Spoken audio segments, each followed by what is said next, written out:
You're watching For the Win with Melissa Idris.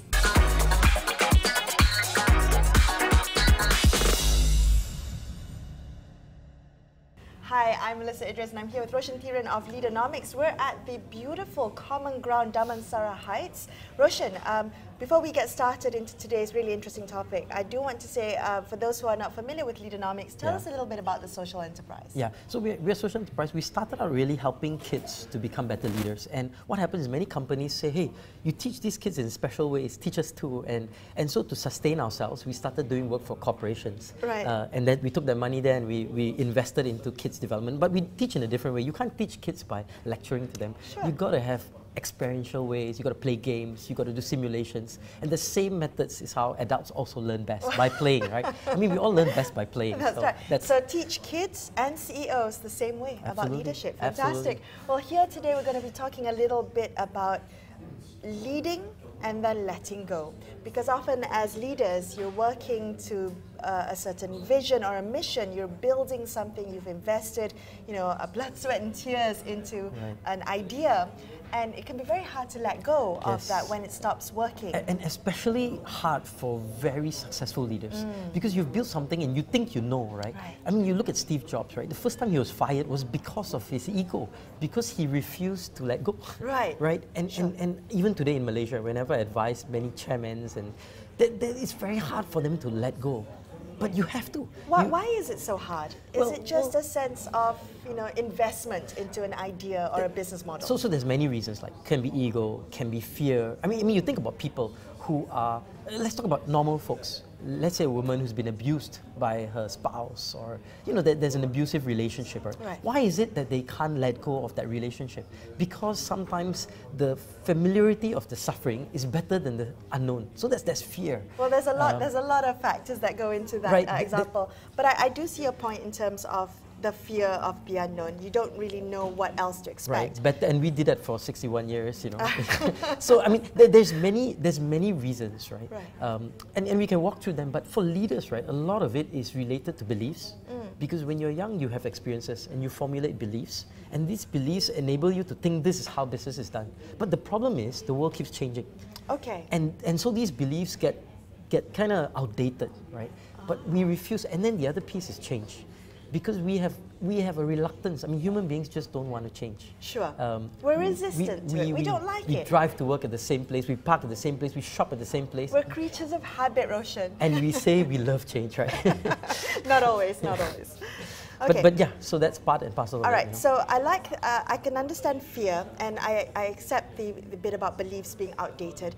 What about ego? You said ego. Yeah. Does ego prevent a leader from letting go? It is. Because you see, once you say something, you say, oh, that's me and that's who I am, and then it becomes pride. I mean, you look at football, right? Jose Mourinho was such an amazing coach in the early part of his tenure. Career, yes, that's but what happened, and if you look at it, he was all about relationship. I mean, the players loved him, and then he started to become this special one. And then ego came in and say, I'm the one, anything. And when you stop doing the little things, because when you put yourself up on a pedestal, you forget that these little things help you to make the magic. Right. Carlos Ghosn, right? I mean, this guy touched anything he touched, Nissan, Renault. I mean, everything he touched. Now the guy might be going to prison. I mean, it's such, what happened to these guys, right? I mean, a lot of it is, to me, pride. Because tactics in the world of football have changed. Football has become pressing. He used this counter, and he refuses to change. It's the same old, because it worked for me before, it must work now. Okay. Think about Motorola, right? The digital, I'm not going to go to smartphones because this phone worked for me for the last 20 years. We are number one. Why should we change? And then Apple and Android comes in. So letting go is really interlinked with change management, right? It is, so when when you're leading a team or you're leading a company, you need to identify or recognize when all ways are no longer working and change needs to happen. But do you let go of everything? Because there was a reason why it works. Yeah. So this is the part. So a couple of years ago, I changed my business model. So I used to be, we used to be like a training company. We build products and we sell the products. And I said, look, I don't want to be a pharmaceutical that sells drugs. I want to become a hospital that helps people diagnose their problems, right? But to do that, right, requires me to unlearn all the stuff of the past and relearn new stuff. And I had to change my personal beliefs And before I can change the organization, I had to change first. And it was very hard because I built this company and now I have to unbuild it and rebuild it. Yes. And that process is hard. Okay. And unless you force yourself, and so I had a sabbatical. I took a couple of months, and actually I got an opportunity to run another business. I got a chance to be part of the staff for a little while to help in its transformation. And when I did that role, I got to see my business outside, not as a leader. And I got to say, ooh, we have to change a lot of things here. But that's, I remember Idris Jala many years ago told me that every time he takes a new assignment, he wants to take a month off or a couple of weeks to just not do anything, to be able to see it in a different light, and then be able to morph yourself in, because you have to relearn lots of new things. So it's important to take a step back, look at it from perhaps a bird's eye point of view. And what is it that you're looking at? You're looking at the fact that the company is not growing as those could be triggers. Okay. Those could be triggers. But what you're looking at is you're looking at the world at large. Okay. How has context changed, right? So if you look at digital, you look at all these things. There's different things that have changed. How do we then figure out what that means in terms of impact implication for my organization? What's the danger of, say, I want to keep the status quo because it's worked for me for so long? What makes me think that it can't continue working? Well, in the past it was okay because usually change takes 15, 20, 30 years. So, there's a timing and then new leadership comes in. But today, because contextually, if you look at banking, fintech, and so many, these things maybe now may not have an impact, but as behavior starts to change, as more people use e-wallets, as more people do this, there is going to be some impact. You look at what WeChat has done in China. Yes, completely it's disrupted the market. It's going to happen in the rest of the world, right? And I'm so glad you brought up the financial services industry because I really do think that that's where a lot of change management is really going to happen. And what we're going to do is we're going to speak to a CEO of a bank here in Malaysia to find out his thoughts on how hard it is to let go as a leader. That's coming up after this on For the Win with Melissa Idris. Stay with us.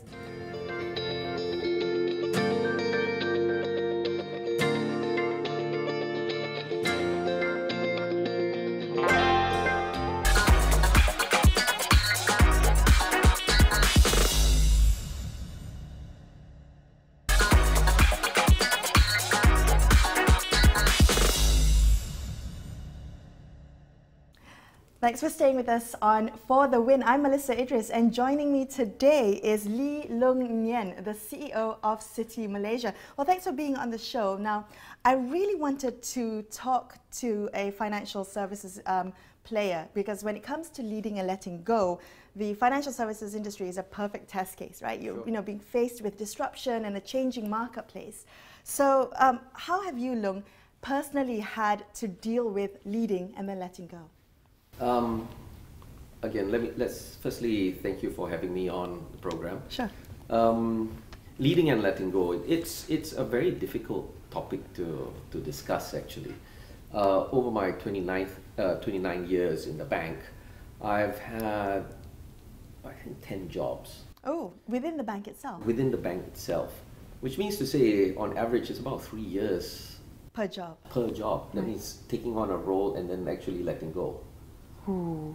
So for me, it's actually quite easy because when you look at my career, or at my own character, I like to do different things. I like to challenge myself. I like to do new things. Work on new projects. So for me, after 4 years, maybe on average, I would start. My mind starts wondering, what's the next thing that I can challenge myself and move on. So for you personally, you find it quite easy, but there's a lot of CEOs out there who find it very difficult to leading because you don't let go of things that you're familiar with. Change is difficult for everyone.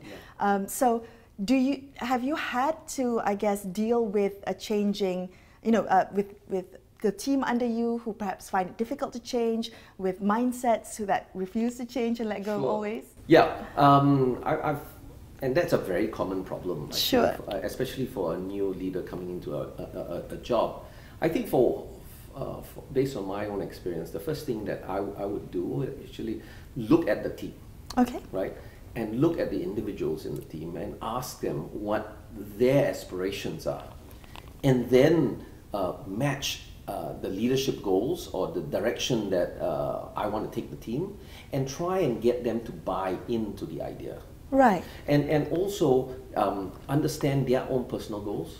Because if we understand what their personal goals, and as the leader trying to be an advocate for them, to help them achieve those goals, they will buy into your ideas as well, so that everybody moves along in the right way. That's right, because you want them not only to support the change, but also to be motivated enough to be the driver of that change. Yeah. But you are the head, you lead, say, is it 5,500 or so employees? That's a lot of people. That's a lot of people, and getting to know each and, the motivations of each and every one is probably not feasible. So how do you get, realistically, your team on board to embrace change, especially if you, the leader, has already decided you want to let go of certain ideas and move into a new direction? Right. I think it starts with a vision. Okay. Right?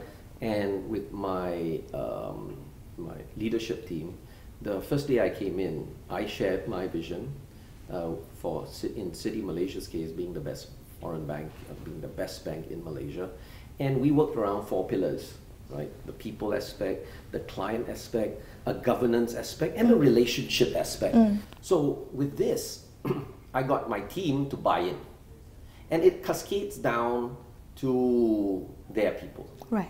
And at every town hall, at every opportunity, we would share the vision, continue to share. So keep going back to the vision. Absolutely, right? So that everybody understands what direction they're moving into. Has that vision changed at all, or Not for the last 4.5 years. Okay, so some things you shouldn't let go of. Some things you should stay put. So I'll give you an example. We had a new HR director come in. Okay. Before she even spoke to a team, she came to see me, and I sat her down and I went through with her the vision first. Okay. Right on the onset, day one when she came in, so that her mindset and she was on the same page with everybody even before she spoke to her team. Okay. So you have to get that, you have to manage it, but you have to get everyone on the same page. On the same page, same wavelength. No, I guess I'm wondering, because specifically for banks, right, you're facing disruption, and you've been with Citi, as you said, almost 30 years about now, 30 years. and I'm sure you've seen it evolve. And I'm wondering, in terms of legacy issues, right, systems, people, mindset, procedures, what have you struggled with in terms of letting go? Maybe not personally, but for the bank. Actually, it's not so much the bank. I think a lot of it's individuals, right? People who have been in the job for many years. The willingness to change. Do you feel that this industry is as nimble as you like it to be? Not as nimble as, say, a startup, Okay. right? Because we are a huge organization. We are a global organization. It's like moving a big tanker. Yeah, it's a behemoth of a... to move, right? But having the right people in place, communicating, constant communication, training, education, that's what's going to get people to slowly change their mindset, to adapt to these changes. Right. Yeah. What would be your advice for leaders who are, I guess, first of all, struggling to let go of certain ideas? And I mean, some of the excuses that leaders often give themselves is that this is the way we've been doing it for years, it's been proven successful, maybe our customers won't like it, competitors are not changing, why rock the boat? What advice do you have for them? So I always ask the leader, right, and I teach as well, right, and I ask leaders or potential emerging leaders this question: what legacy do you want to leave behind, right? As a leader, what are you doing to help your staff? What are you doing to help the organization? When the day you leave, what do you want people to say about you? Are they going to say, yes, Loong helped me in my career, Loong was instrumental in getting me this job, or helped train me, or are they going to say, oh, Loong, thank God he's gone, it's about time, So it's the same for every other leader. It's not about me, it's about all the leaders that are out there. You have to ask yourself, what is the legacy you want to leave behind? Right. And when that mindset is fixed and changed, only then, the leader will be able to communicate better, will be able to direct the team better, and the team will be more responsive and receptive to the change. What legacy do you want to leave behind? I think for myself, when I leave, I think I would like people to think that I help them in their career, help them succeed in not just in the bank, but in life, to be a better person. So not just career? No, absolutely. It's about, see, the bank is a place, I would say, that everybody hangs out during the day. Okay? But it's bigger than that, right? For everybody, it's about their family. What sort of morals do we want to impart on our staff, right? What sort of characteristics do we want to challenge our staff in? We always say that when we talk about 3 lenses in any decision-making process, right? What will, if you encounter a particular situation, you ask yourself, what will the media say, right? If I made this decision. Okay. Second one is, what will your maker say? Wow. Right? And lastly, what will my mother say? Oh, wow. So, so are you making the right decisions? Okay. Right? So it is these sort of values that we want to impart to our staff as well. Wow, there you go. Wow, thank you so much for speaking with me today. That's a media, maker, and mother. That's right. The 3 questions you should ask before any decision. M's. The 3 M's. Thank you, Leung. It's been such a pleasure speaking with you today. Much. Thank you.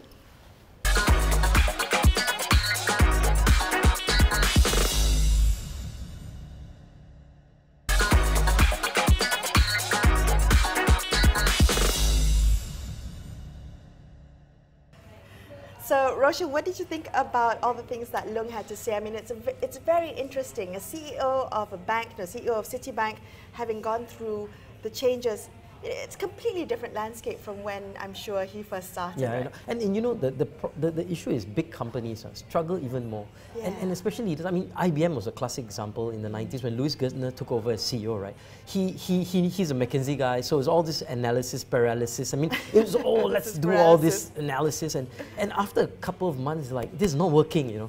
I need to take a different approach because like we talked in the first episode, right?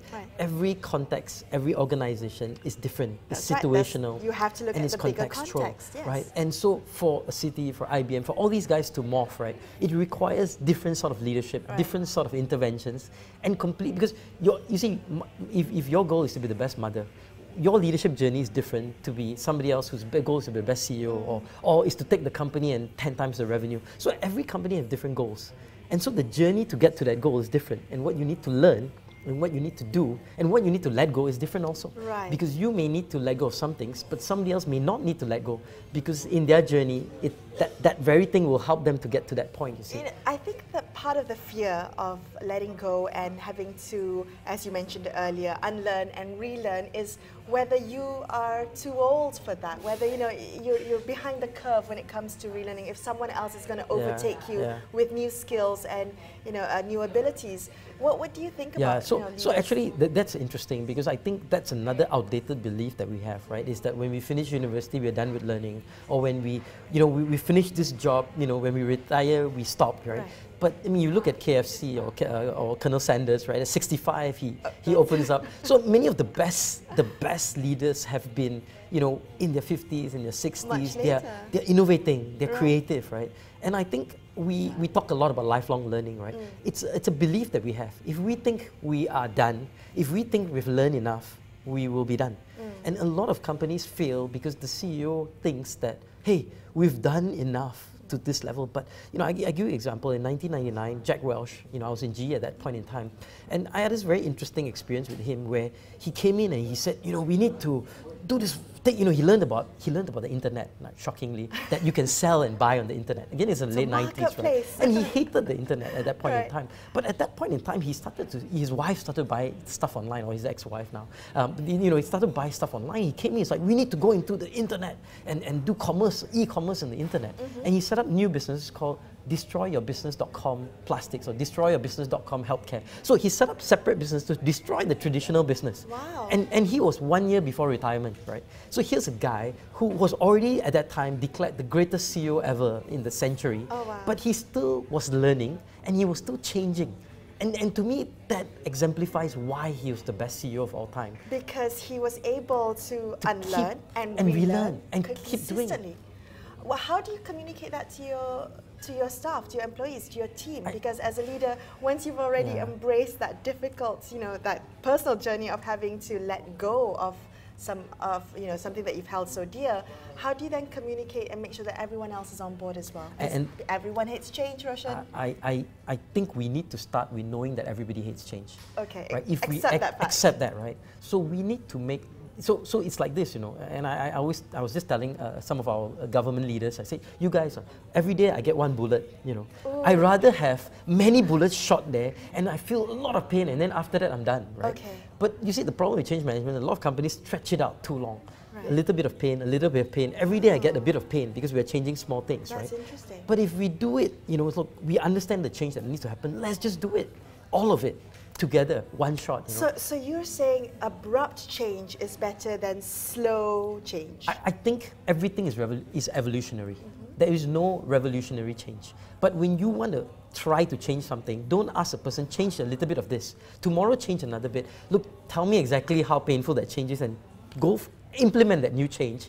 Now I have to grapple with that. But that's one change for me. Okay. Versus 20 different changes. Right? Because I hate change. So give me one change rather than 10 change. Reduce the pain as much as possible. All right. So in terms of how to be a better leader by letting go, Roshan, you have your top 10 takeaways. Right.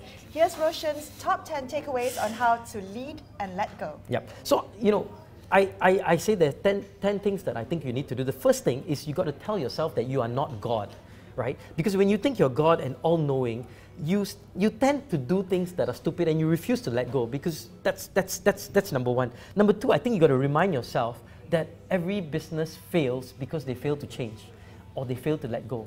So you have to remind yourself daily, hey, remember Motorola, remember Nokia, remember, you know, keep reminding. I mean, in Facebook, they refuse to take out all the Sun Microsystem logos because they say, you see, we don't want to become a dinosaur like these guys. So remind yourself that you fail because you failed, you don't want to let go. Number three, don't make every single decision. Micromanaging is what many leaders tend to do. You must try to get decisions spread out. Bring the authority to where the information is. And when we try to micromanage and we try to make all decisions, we fail to try to enable the organization to scale. So that's a big part of letting go. Give decisions to people who have the information. Don't hold it yourself. Now, here's what I think is very important. Number 4, if you check yourself, if you find yourself dreaming about the past, oh, I remember this past glory. If you dream more about the past than actually about the future, you are in trouble in a big way. So you're not letting go. So you check yourself. Are you dreaming more of the past or of the future? Check yourself. Number 5, learn the art of delegation. Very simple. Just delegate. The more you delegate, the better you are. Number 6, involve others in goal setting. Right? When we set goals and we set vision, we tend to see things and we tend to do it ourselves. Involve others. When you involve others, your vision becomes bigger and you get to cascade much deeper and scale much better. Number 7, be transparent. And this is hard for leaders, you know, because we have a lot of secrets and we have a lot of knowledge.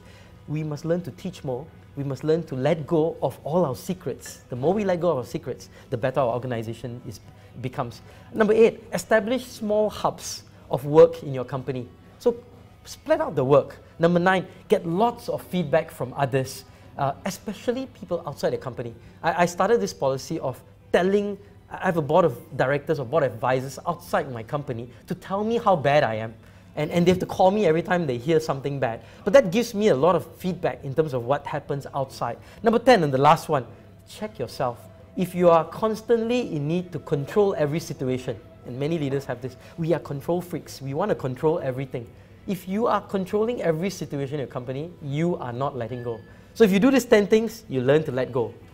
I love that. I actually really, I think I could learn from that, you know, a couple of things to, if I'm dreaming of the past, make sure that I'm going to let go of some of that. And we dream like of that, the like future. past glories. You know? Exactly.